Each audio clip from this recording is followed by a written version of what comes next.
I still remember the exact moment I realized something was off. It was a Thursday afternoon. Overcast skies, bitter coffee in my chipped company mug, and a gut feeling that crawled under my skin like ants.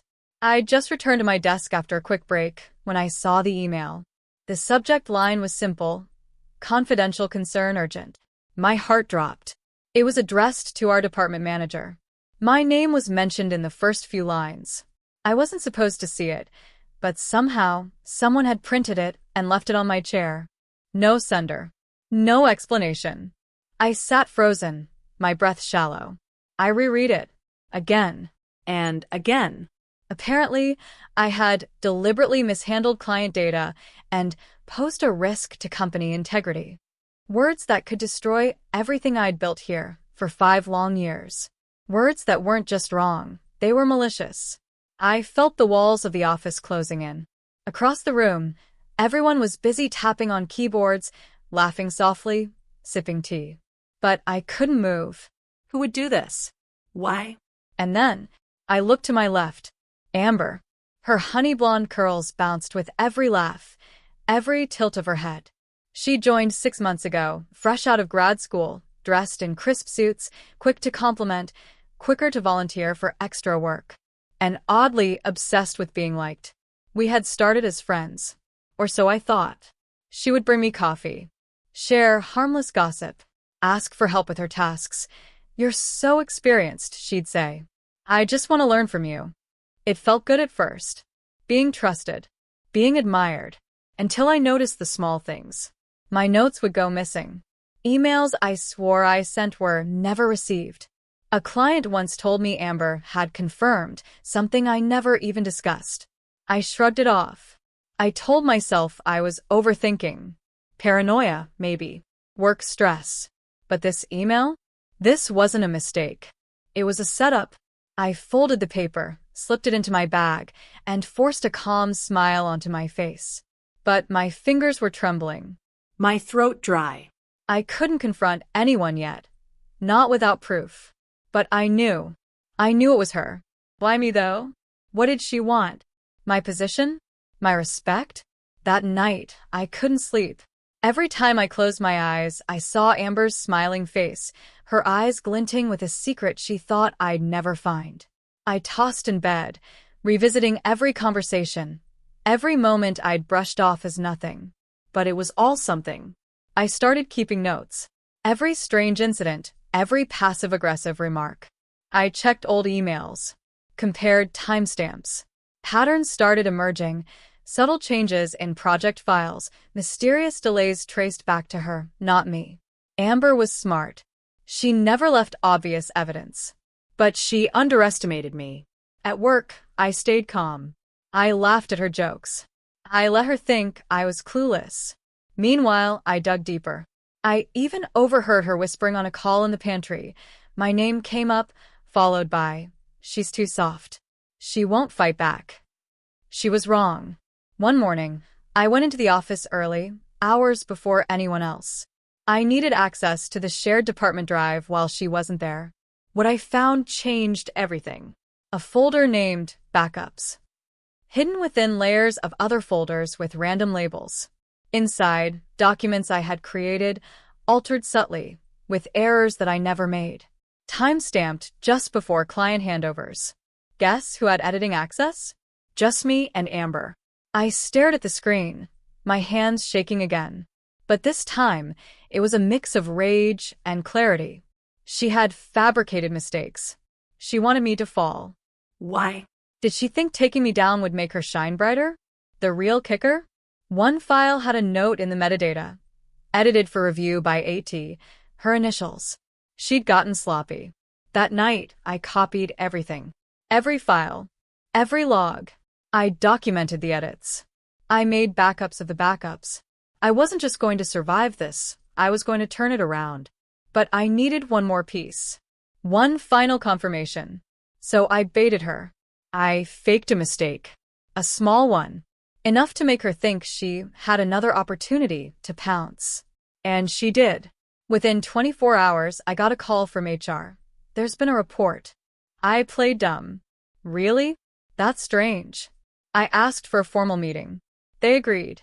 Amber walked into that meeting room like a cat with cream on her whiskers. She smiled at me like we were best friends, sat beside me, crossed her legs confidently. HR cleared their throat. We've received concerns about Ms. Kareem's performance, but we've also uncovered new information.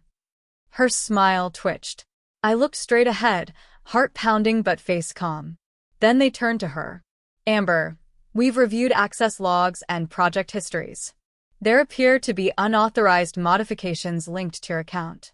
And just like that, the temperature in the room dropped 10 degrees. I didn't say a word. I didn't need to. Amber's face paled. Her eyes darted to me, betrayed confusion, then panic. But it was too late. The seeds she planted? They had bloomed, right under her feet.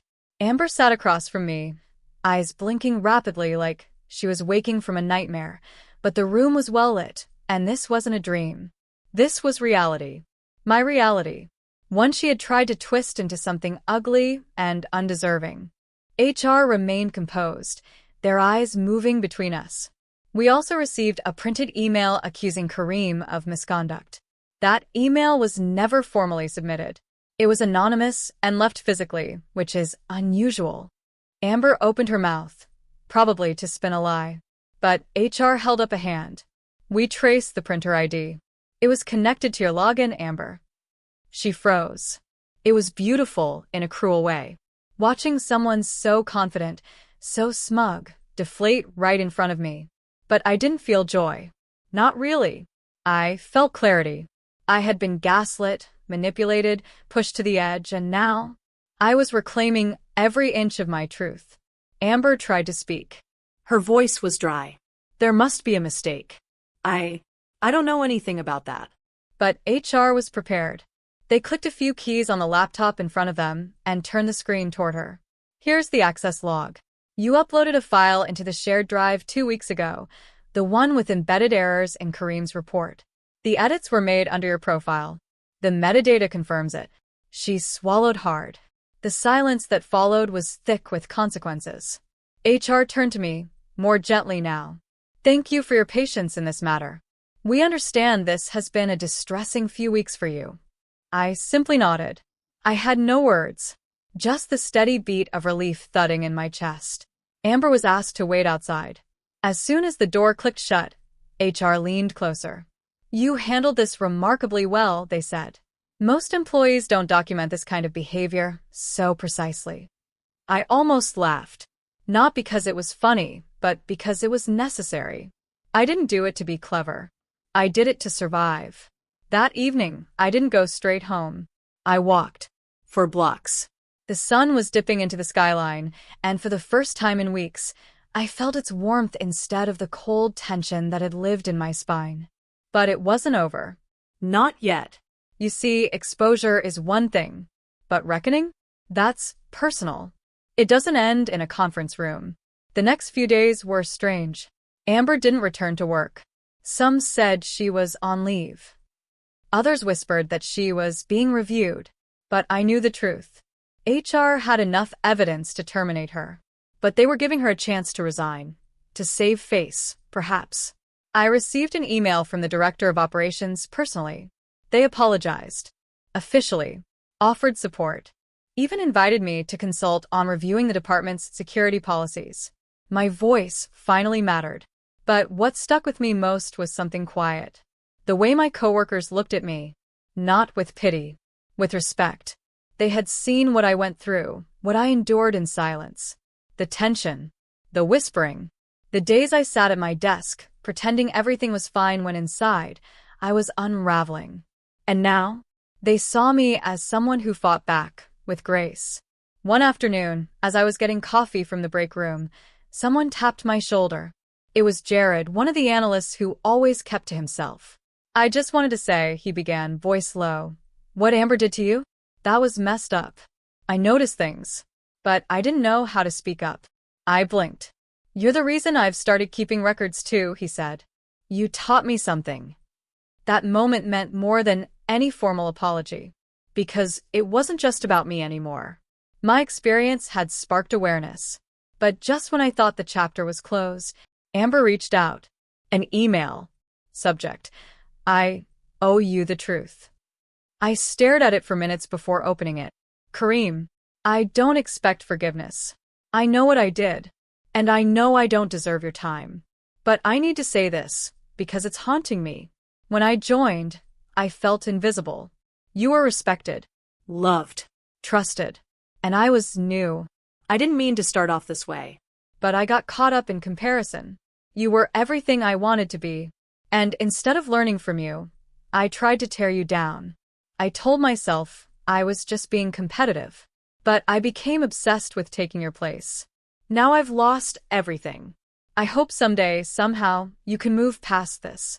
I don't expect friendship. I just needed you to know. I'm sorry. I sat back in my chair. I should have felt vindicated. But instead, I just felt tired. That's the thing about sabotage.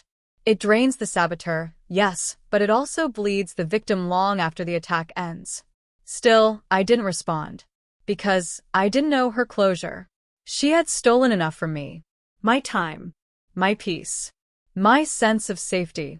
I wasn't going to give her more. Instead, I moved forward. I started mentoring others at work. Not just about project strategies, but about people. About trust. About intuition. About protecting yourself in environments that smile at you while sharpening knives behind your back. I found strength in transparency. And I learned that you can survive betrayal and still choose dignity. Amber lost her job. But more than that, she lost her integrity. Me? I found mine again. And this time, I'm never letting it go. It's strange how quickly people shift once the truth comes out. Some of the same coworkers who once gave me wary glances in the hallway now stopped by my desk just to chat. The same supervisor who once questioned my reports now forwarded them with compliments to senior management. And the air around me, once thick with suspicion, finally felt light again. I started to understand something. Your reputation isn't built by defending yourself against lies.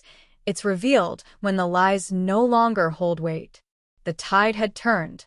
But I wasn't just trying to survive anymore. Now I wanted to grow. A few weeks after everything came to light, I received a surprise calendar invite.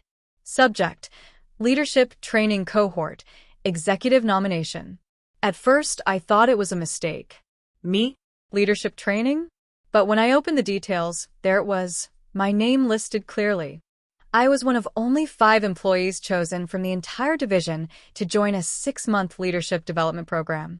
Direct mentorship. Cross-department collaboration. A clear path to promotion. The executive note at the bottom read, "We've watched your resilience, clarity, and professionalism in a difficult situation. You are exactly the kind of leader we need." I couldn't believe it. Something that had once nearly broken me had become the very reason I was now rising. One day after a cohort session, I stepped into the elevator and saw someone I hadn't spoken to in weeks, Jessica, one of Amber's close allies from before everything unraveled. We made awkward eye contact. She cleared her throat. "Hey, Kareem. Just wanted to say, I should have spoken up sooner. I saw what she was doing. I guess I didn't want to get involved."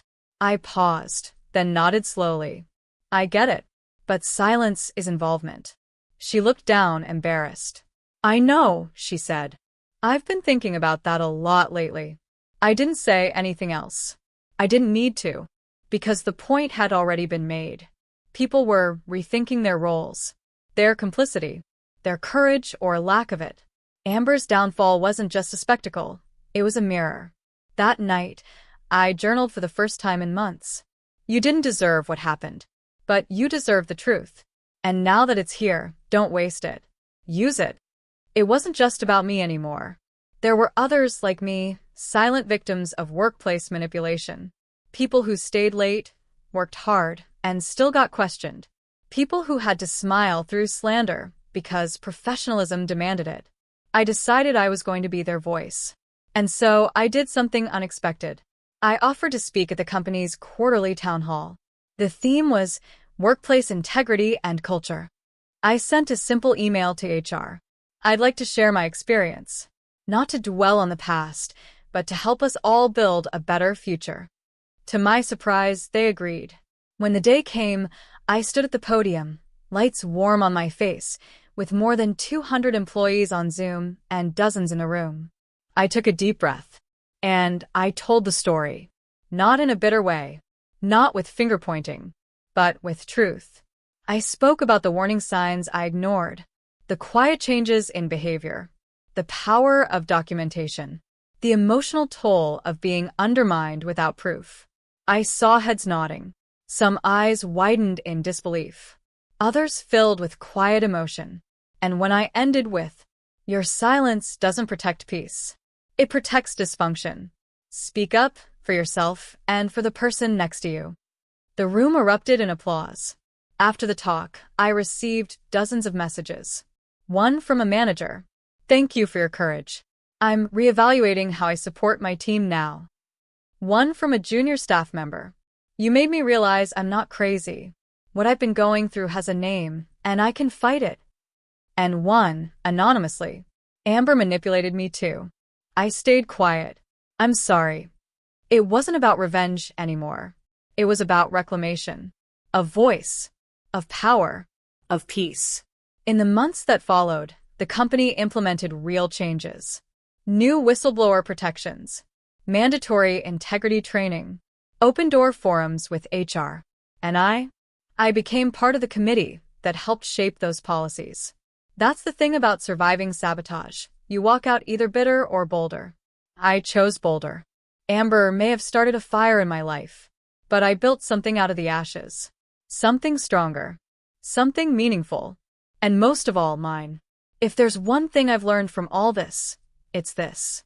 Not all losses are setbacks. Some are redirections in disguise. Amber thought she had the upper hand. She played her game with a cold precision that had clearly worked for her before.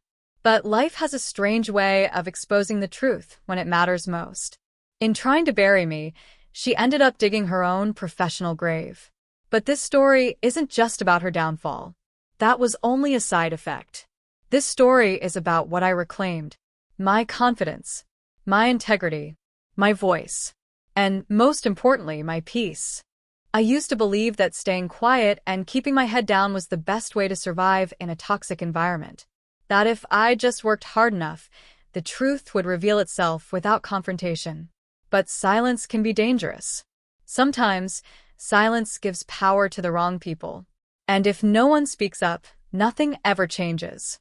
I learned that courage doesn't always roar. Sometimes it's the quiet decision to document one more thing, to send one more email, or to walk into that HR meeting even when your hands are shaking. Courage is often invisible until the moment it matters most. When I pass my old desk now, I smile. Not out of spite.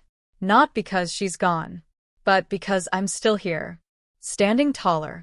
Speaking clearer. Leading from a place of truth. And knowing that what was meant to break me ended up becoming the reason I rose. So if you ever find yourself where I was, lost, isolated, doubting your instincts, let this be a reminder. You're not crazy. You're not imagining it. And you're not powerless. Document everything. Trust your gut. Protect your peace. And when the time comes, speak up. You don't need to be loud to be heard. You just need to be clear. Because the truth? It always finds its way to the surface. And when it does, you won't be the one drowning. You'll be the one rising.